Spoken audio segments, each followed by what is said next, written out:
Nous avons le plaisir d'accueillir M. Pape Gorgui Ndong, c'est un ministre délégué auprès de Diène Farba Sarr, chargé de la restructuration et de la requalification des banlieues. Monsieur le ministre, merci d'avoir accepté notre invitation. À cette présentation, est-ce qu'il y a lieu d'ajouter autre chose pour mieux vous connaître? Certainement, il n'y a plus grand chose à ajouter. Seulement définir que je suis un jeune Sénégalais qui habite la banlieue et qui est en réserve de la République à la disposition du chef de l'État pour l'accompagner dans son ambitieux programme de faire du Sénégal un pays émergent. Alors, vous avez hérité de ce poste il y a quelques mois seulement. Est-ce qu'on peut savoir l'état des lieux et vos ambitions? Vous allez me permettre maintenant de ne pas être trop prolixe par rapport à mes nouvelles fonctions, puisque tout simplement nous sommes en train d'appréhender effectivement quelles sont les véritables lignes directrices qui peuvent nous permettre de continuer ce qui a été déjà entamé, mais aussi d'apporter une touche nouvelle en termes d'innovation pour soulager les populations par rapport aux inondations qui causent énormément de difficultés à ces populations-là. Mais je pourrais vous dire tout simplement que je connais parfaitement la mission qui m'a été assignée par son Excellence le Président de la République, qui, dans son programme Le Plan Sénégal émergent, le renouveau urbain, l'habitat et le cadre de vie restent et demeurent un pilier de sa gouvernance. Cela veut dire quoi? Ce qui a été déjà fait d'une manière très ramassée, je vais vous dire qu'il y a énormément de bons qualitatifs qui ont été enregistrés par le ministère du Renouveau urbain. Je peux vous en donner un exemple, tel que la loi d'orientation sur l'habitat qui a été aujourd'hui promulguée par le chef de l'État, cette loi-là permet déjà au Sénégal d'être dans le concert des grandes nations en termes d'habitat. Et cela permettra aujourd'hui à notre secteur parapublic, tel que la SICAP, la SN HLM, d'être beaucoup plus dynamique, puisque dans cette loi-là, c'est bien stipulé que l'État du Sénégal, à travers son gouvernement, met à la disposition de ces entreprises, de ces agences, gratuitement le foncier, ce qui, d'ici peu de temps, impactera positivement sur la baisse du coût du loyer, dont la vision du président de la République est que chaque famille puisse disposer d'un toit. Au-delà de ça aussi, il y a énormément le ministère qui est en train de planifier en répondant à la vision du président de la République en termes de territorialisation des politiques sur la mise en place des pôles urbains. Nous avons aujourd'hui à Dakar 4 pôles urbains qui sont en train d'être érigés, tels que le pôle urbain de Diamniadio. Vous avez constaté de visu ce qui se fait exactement à Diamniadio. Voilà ce qui va se faire partout dans 3 autres zones qui vont être définies, telles qu'à Dagakholpa et ailleurs. Au niveau des régions, il y a 22 pôles urbains qui doivent être érigés pour répondre à la territorialisation des politiques publiques que le président de la République a initiées à travers l'acte 3 de la décentralisation. Donc aujourd'hui, à travers ces pôles urbains, il y aura un autre renouveau urbain qui va renaître au Sénégal, puisqu'il faut définir et noter que pour la première fois au Sénégal, le président de la République, Macky Sall, est le président qui a créé une nouvelle ville au Sénégal telle que Diamniadio. Donc sur ce, il faudrait maintenant penser rapidement à avoir les zones où non édificandi, où après la politique qui a été la politique qu'on a trouvée sur place, où les populations avaient occupé les zones inondables, aujourd'hui il faudra penser à élaborer une restructuration, voire une requalification de ces zones. C'est ainsi que par rapport à ces populations impactées par les inondations, un grand programme de lutte contre les inondations a été mis en place avec le comité national de gestion des inondations.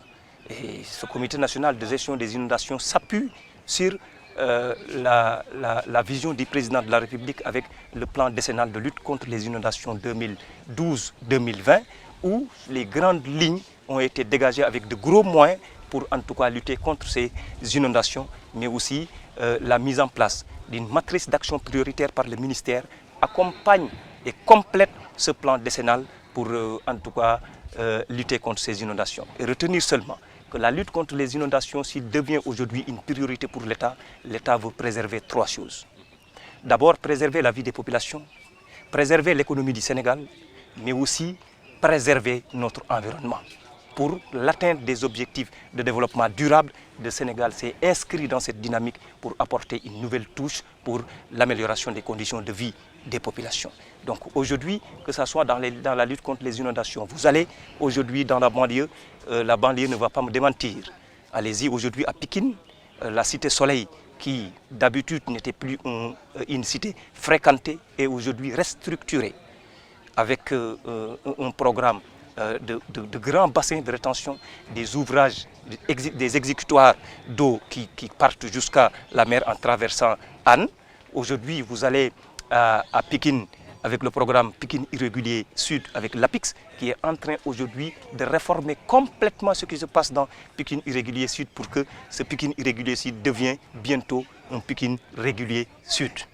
Donc vous allez aujourd'hui à Malika avec le programme, la direction de la construction qui est en train de faire énormément d'ouvrages. Vous allez à Djidda Thiaroye Kao avec l'ADM. Vous allez aujourd'hui à Wakhinane Nimzatt. Tout le monde peut témoigner quand même que depuis des décennies, personne n'osait aujourd'hui en plein hivernage s'asseoir quelque part là-bas à Wakhinane Nimzatt, avec les gros ouvrages en termes de des stations de pompage, mais aussi avec des bassins de rétention, mais des exécutoires pour drainer les eaux ont permis aujourd'hui à l'État du Sénégal de régler véritablement, de prendre à bras le corps véritablement le problème des inondations. Vous allez aujourd'hui à Touba, vous allez à Kaolack et partout dans le Sénégal s'est engagé à éradiquer définitivement le phénomène des inondations. Et dans le dernier pan qui constitue le ministère, c'est le cadre de vie. Ce cadre de vie aujourd'hui qui est en train de changer de visage au niveau, en tout cas du Sénégal, tel que plus précisément dans la région de Dakar. Nous avons aujourd'hui 10 zones qui sont en train d'être aménagées à Dakar, qui seront des espaces verts, pouvant permettre aux populations d'avoir des espaces de loisirs, mais aujourd'hui de développer une économie à vitesse exponentielle qui permettra aux populations de savoir qu'effectivement, nous aussi, nous méritons un cadre de vie adéquat. D'ailleurs, nous invitons toutes les populations du Sénégal, plus particulièrement de Dakar, à venir découvrir la place de l'Obélisque qui va être ouverte le 31 décembre, une place aménagée par le ministère et qui fera partie parmi les places les plus belles du monde et qui sera offerte aux Sénégalais et aux populations du Sénégal, plus particulièrement de la région de Dakar. Et il y a 22 autres places dans les régions qui sont en train d'être aménagées pour permettre au Sénégal de disposer de cadres de vie pour en permettre à la jeunesse d'avoir des espaces de loisirs, mais des espaces de recherche et de connexion. Alors, Monsieur le ministre, donc les objectifs sont clairs, les attentes sont très importantes. Donc d'ici à 2019, on peut être certain que vous proposerez quelque chose qui puisse être inclus dans le bilan du président Macky Sall. Effectivement, dès maintenant, nous avons énormément de choses qui peuvent être introduites déjà dans le bilan à mi-parcours du président de la République. Et d'ici 2019, vous avez vu les logements sociaux qui ont été construits aujourd'hui à Taoufir et partout dans le Sénégal émergent aujourd'hui des logements sociaux. Cela fera partie certainement du bilan qui va réélire le président de la République, puisque les Sénégalais aussi savent identifier exactement ce qu'ils veulent. Donc d'ici 2019, je suis sûr que la politique du chef de l'État, au-delà de l'habitat, dans tous les autres secteurs, que certaines viennent nous disent, ils ont fait mieux. Moi je crois que ce débat économique dont le président appelle l'opposition depuis très longtemps, si l'opposition n'a pas répondu, parce qu'en réalité, ils savent bien avant que c'est un débat qui est perdu d'avance et ça se justifie puisque le président de la République n'a qu'une seule ambition, c'est de faire.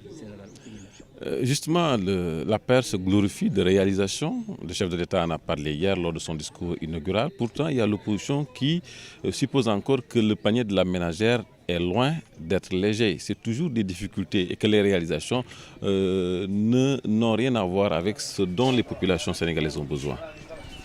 Pour ceux qui disent ça, moi je ne crois même pas. Je crois d'ailleurs que l'opposition ne parle que de démocratie, l'opposition ne parle que des débats qui n'ont rien à voir avec les préoccupations des populations. Mais je n'ai même pas entendu l'opposition parler aujourd'hui d'un débat économique réel.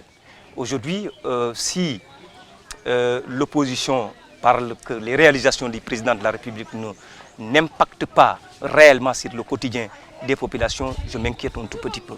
Aujourd'hui, qu'ils me disent la baisse des denrées de première nécessité intervenue dès l'arrivée, l'installation du président de la République, est-ce que cela n'impacte pas sur la vie des populations? Depuis 2012, on n'a pas vu l'augmentation de prix. Au-delà de la baisse des prix, nous avons stabilisé tous les prix de denrées de première nécessité. Et qu'on me dise que cela n'impacte pas. Qu'on me dise aussi que la baisse des fiscalités sur les salaires, intervenue aujourd'hui en 2013 pour permettre à tous les travailleurs du Sénégal, et une réforme première au Sénégal.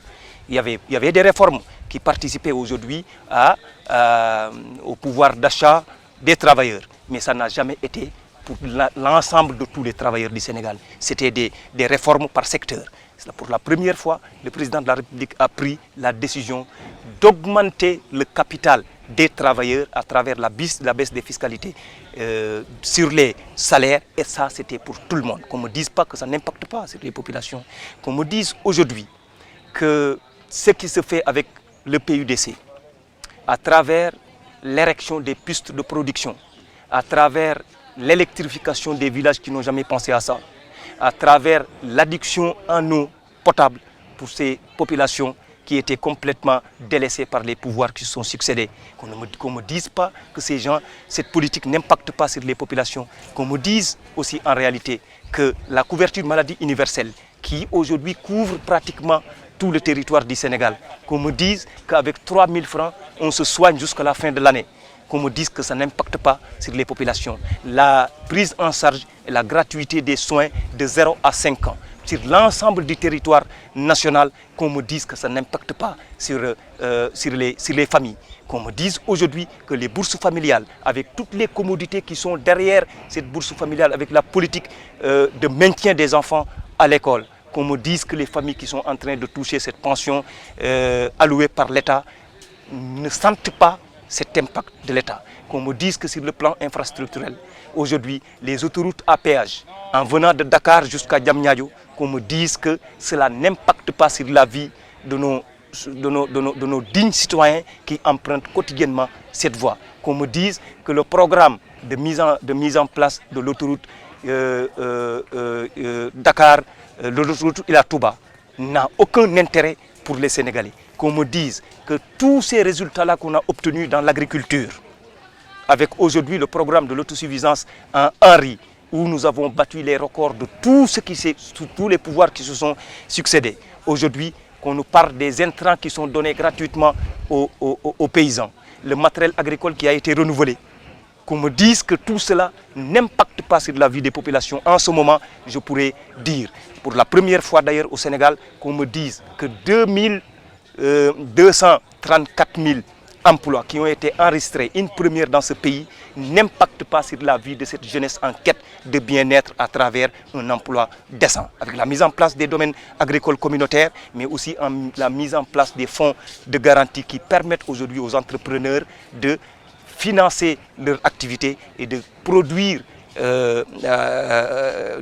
une économie développante pouvant aujourd'hui générer des emplois derrière. Qu'on me dise, et pourtant ce que je suis en train de dire est 1/1000 de ce que le président de la République a fait dans ce pays. Alors, mais justement, monsieur le ministre, vous parlez de réalisations. Toutes ces réalisations ont été obtenues grâce au financement qui viennent d'ailleurs. Le président de la République en a parlé hier. Il s'agit de 5 000 milliards engrangés en 4 ans.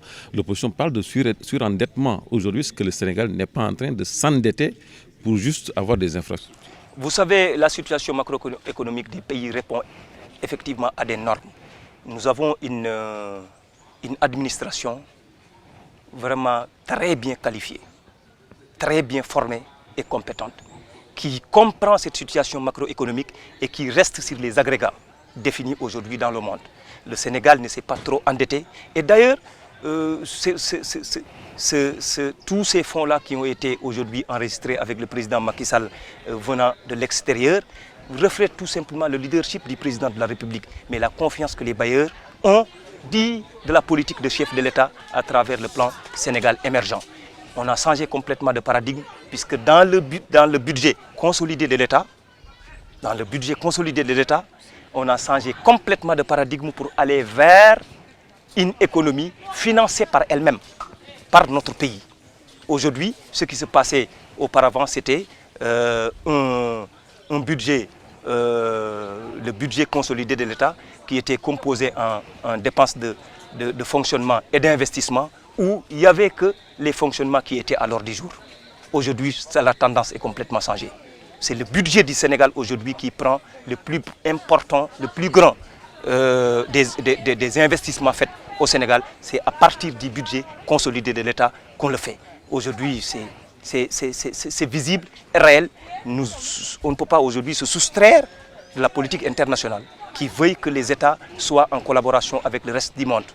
Et ça, si on est capable aujourd'hui de prendre énormément d'argent, c'est parce qu'en réalité, nous, au-delà d'un ambitieux programme adossé sur des principes clairs, définis et bien maîtrisés, il y a aussi le leadership du président de la République qui est en train de rayonner à travers le monde de par sa diplomatie, mais de par aussi lui, son ambition qu'il a pour le Sénégal. Alors, monsieur le ministre, dernière question. Vous êtes ici à Mbour, dans le cadre de l'Université républicaine. Votre parti qui ressemble à une armée mexicaine, vous m'excuserez du terme. Alors, parce qu'il n'y a pas de structuration, hier on a vu des jeunes qui se sont mis à huer une camarade devant le président de la République, le chef de l'État qui vous exhorte, vous, responsable, à aller à la base travailler, puisqu'il n'est pas content, comme il a semblé voulu le dire. Est-ce qu'aujourd'hui, il n'y a pas lieu de regarder un peu, de revisiter un peu votre comportement, celui des jeunes, mais aussi celui des responsables? Effectivement, moi je suis une partie d'accord sur votre question. Mais quand même, je veux revenir un tout petit peu sur quelque chose que notre parti ressemble à une armée mexicaine. Il faut comprendre tout simplement que les partis qui arrivent au pouvoir, parfois avec le choc d'ambition et le gel dans certains comportements, peut favoriser en tout cas certaines scènes que nous avons observées récemment. Mais nous n'avons pas à faire aussi la fine bouche devant tous ces partis-là qui se sont succédés au pouvoir par rapport à leur comportement de temps. Puisqu'il faut se rappeler qu'il y avait beaucoup de crimes qui ont été commis, beaucoup de meurtres qui sont intervenus au niveau de la gestion de ces grands partis qui ont géré le Sénégal pendant plus de 40 ans. Et jusqu'ici, on n'est pas arrivé à ces stades-là avec le président de la République, puisque jusqu'ici, dans notre parti, il n'y a pas mort d'homme. C'est vrai qu'il y a des comportements déplorables. Et c'est d'ailleurs le sens du discours du président de la République hier. Puisque le président de la République, au-delà de sa fidélité avec ses vieux compagnons, c'est quand même prendre ses responsabilités quand il est temps. Et c'est ce qu'il a fait hier. Mais avant de parler de ces responsabilités-là qu'il a prises hier, il faut d'abord que je le félicite. Je le remercie et l'exprime ma profonde gratitude pour ce geste qu'il vient d'honorer chaque année.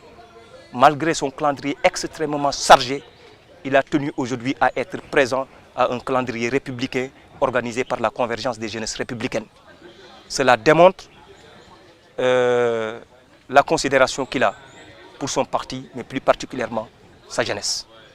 Mais hier, dans le discours du président de la République, ce qu'on peut remarquer, c'est intelligence dans le type de management. Il a d'abord tracé les lignes directrices du parti pour pouvoir aujourd'hui asseoir sa politique et mieux développer le Sénégal. Il faut qu'il compte sur son parti. Et pour compter sur son parti, il faut que son parti reste dans la dynamique de la ligne directrice. C'est-à-dire être unis, ensemble, pour un seul objectif. Puisque dans le discours du président de la République revient souvent les préoccupations des populations. Cela veut dire qu'il ne se détourne jamais des préoccupations des populations, quelles qu'en soient les pressions qui peuvent venir d'ailleurs, de son parti, de l'opposition ou d'ailleurs. Il ne se détourne jamais de ses préoccupations, c'est l'amélioration des conditions de vie de nos populations, ce qui a fondé son engagement politique. Donc à son parti et particulièrement à sa jeunesse, il a lancé un message fort. Demander que ça s'arrête immédiatement, ces querelles de bas étage qui ne favorisent absolument rien du tout, et de se détourner de l'arrogance et de rester humble dans l'humilité et d'accompagner les populations à asseoir sa véritable politique. C'est vrai que ce n'est pas du tout aujourd'hui élégant ni respectueux de voir le comportement de certains jeunes. C'est pourquoi d'ailleurs je félicite le président de la République de prendre cette décision et de dire que ça s'arrête immédiatement. Tous les jeunes maintenant qui voudront être dans l'Alliance pour la République et de continuer à soutenir le président de la République sont tenus de respecter cette décision du président de la République qui a sifflé la fin de la récréation par rapport à ce que nous avions l'habitude de voir depuis un certain temps avec le comportement inacceptable de certains jeunes qui croient que le pays leur appartient. Et loin de cela. Mais à travers aussi cette université républicaine, il y a une décision de haute portée que le président de la République a prise hier. C'est de baptiser aujourd'hui, au nom de feu Fatoumata Makhtar Ndiaye, le siège national de l'Alliance pour la République. Cela démontre une chose, la fidélité que le président de la République a, d'une manière générale, de tous ses compagnons, mais particulièrement cette considération qu'il a de la banlieue. Nous sommes fiers, en tant que banlieusards, d'avoir une camarade qui s'est investie autant dans le parti, qui nous a été arraché, que le président de la République se rappelle de son engagement et veut immortaliser à vie son nom à travers notre unique siège national et en lui faisant porter son nom. Et à travers cette décision, c'est toute la banlieue qui est fière du président de la République. C'est toute la banlieue qui exprime ses sentiments de reconnaissance au président de la République.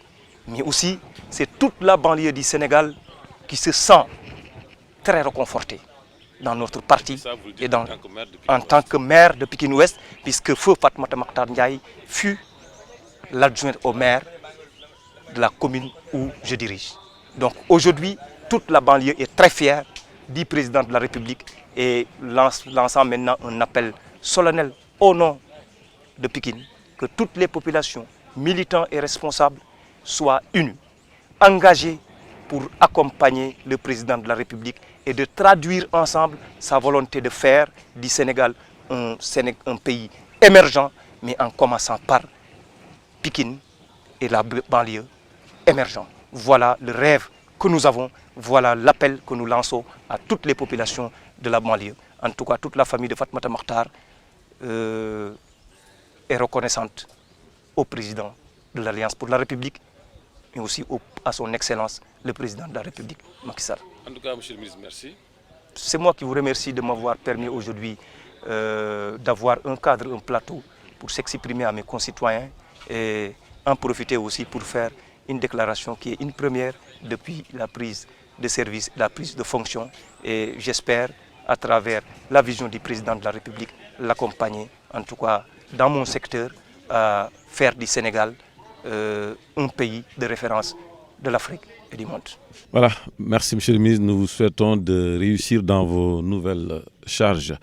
C'était donc le ministre délégué chargé de la restructuration et de la requalification des banlieues. Merci.